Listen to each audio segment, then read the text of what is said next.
Hi, it's time to learn English again. Kasi yung English minsan nakakalito, di ba? Sabi nga nila, ano ba tong English? May peace sa mukha. Meron ding peace 1, peace 2, peace 3 sa aming subdivision. Meron ding peace na isda. At saka meron pang isa, yung peace na ganito. Peace, love, not war.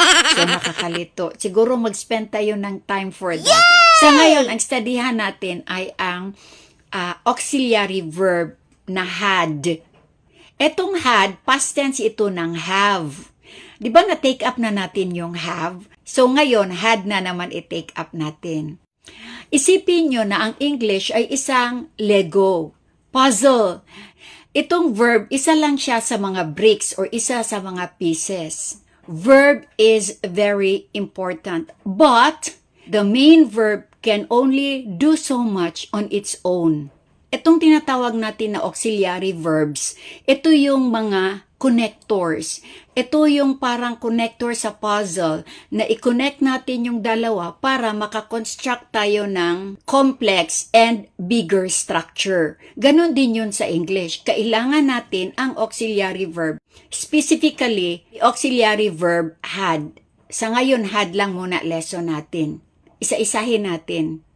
Without the auxiliary had, ang English mo maging flat lang and you'll be stuck in simple past. Past lang siya.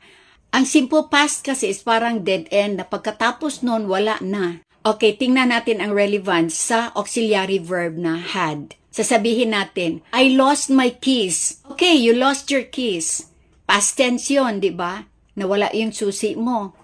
Pagkatapos nun, anong sunod?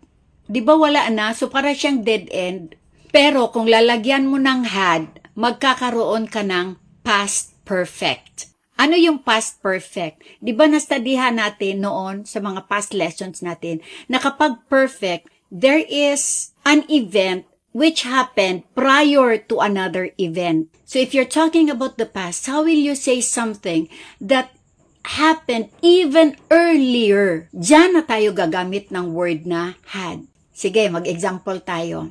I went to the store. I forgot my wallet. So, dalawang dalawang situations. You went to the store, you forgot your wallet. Kailan mo na-forgot yung wallet mo? Naiwan mo ba sa store ang wallet mo? Or naiwan mo sa bahay bago ka pumuntang store? So, magkakaroon ka ng contextual cause. Ano yung contextual cause? Ito yung mga sagot sa why. Pero, masagot mo yon kung merong mga clues according sa pag-arrange ng sentences mo. Dito walang clues eh.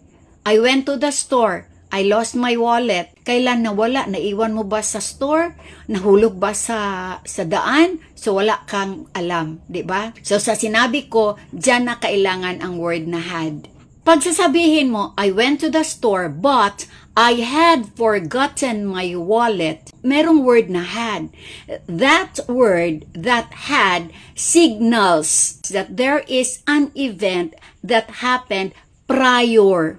So, ang mangyari dito is, tingnan mo yung word na had. Ang kasunod na word or phrase, ito yung nangyari earlier. I went to the store but I had forgotten my wallet. So, ibig sabihin nun, bago siya pumunta sa tindahan, nakalimutan na niya ang kanyang wallet. So, alam natin. So nasa bahay lang niya. Kasi sa kitchen siya kanina. So, nasa kitchen yung wallet niya. So, di na tayo kabahan yan.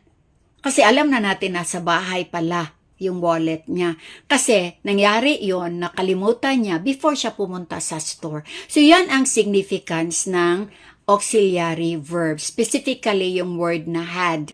So example ng mga sentences. The movie had already started before we arrived. So ang had may kasunod na already started. So ibig sabihin, nagsimula na bago sila dumating. Another is, we couldn't get a table because we had not made a reservation. So, hindi sila nakapagpa-reserve, kaya hindi sila nakakuha ng table. Diba? Especially Valentine's or mga Mother's Day, busy kaya yung mga kainan yan.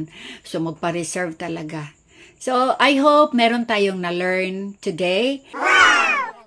So, remember this, if there are two past actions, use the auxiliary verb had. So that we will know which one happened first and which one happened last. Okay?